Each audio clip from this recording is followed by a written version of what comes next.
Hi everyone, it's Simon Keeling here at weatherweb.net and it is Friday the 10th of October. Thanks again for watching.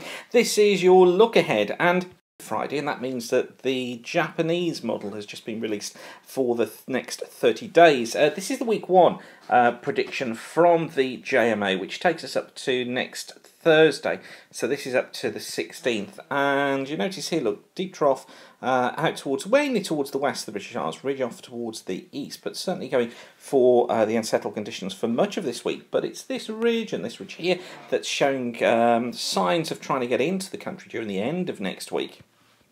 And week two is lining up like this. So this is from the 17th through to the 23rd of October. And look, you see it's pulled this ridge back in, got the trough out in the Atlantic, pulled the ridge back across the UK, showing indications of pressure building. And of course, this is where we've been talking about, haven't we, the 17th, 18th, as a period where we could find higher pressure trying to build in. The operational's not really seeing this too much at the moment, so there is some discrepancy between the two. We do need to be watching this, but there are signs there from the JMA that we are going to be seeing that build of pressure.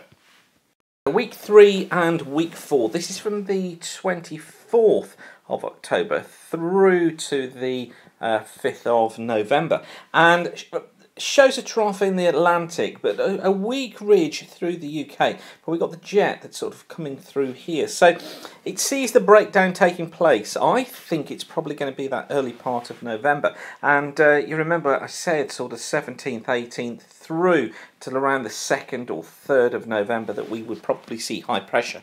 That date may be pulled back a little bit, so it may be the 30th or the 31st of October. But I'm still hopeful that we might get 10 or so days of dry weather from the 17th, 18th onwards. Now, the long-range forecasters, you'll know if you've been watching regularly, through the late part of the summer and autumn, have been subject to quite a few changes, so confidence does stay low. Although, with the Japanese going along with the ideas that we've been saying, it sort of builds confidence that hopefully this time around things may be a little bit better. But of course, this is part of the joy of long-range forecasting.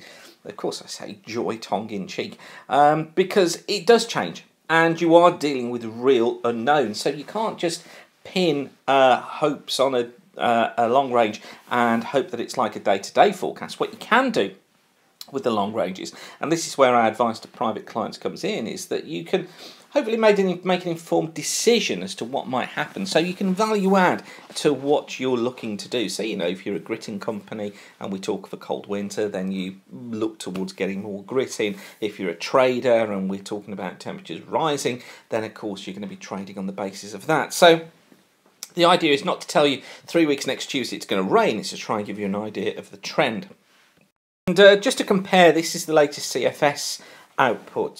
This is the week 1 up to the 16th of October, and look, ridge northwest, ridge to the east. Here's our trough that's out in the Atlantic, bringing those unsettled conditions during the next week. It then sees that build. Look, this is the second week, so this is the 17th through to the 23rd, and pretty well exactly the same as the Japanese there, with the higher than normal heights towards the north, quite a significant ridge across the country, dry conditions during that week. But as I say, this isn't being backed up by the operations. The long range is picking up on this at the moment.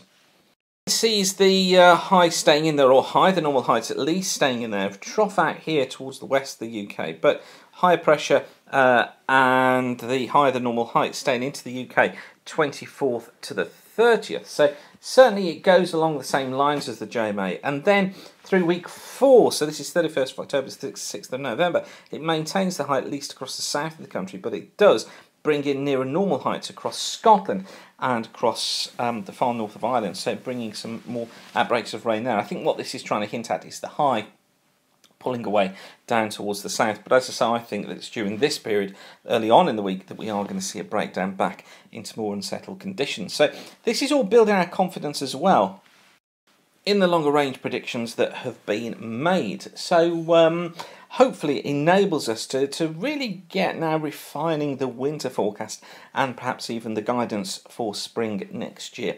But more on that very soon. For now, thanks again for watching weatherweb.net.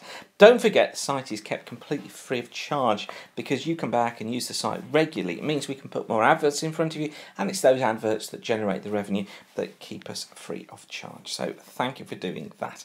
But for now, whatever you're doing, have a great day and keep the sun shining. Bye for now.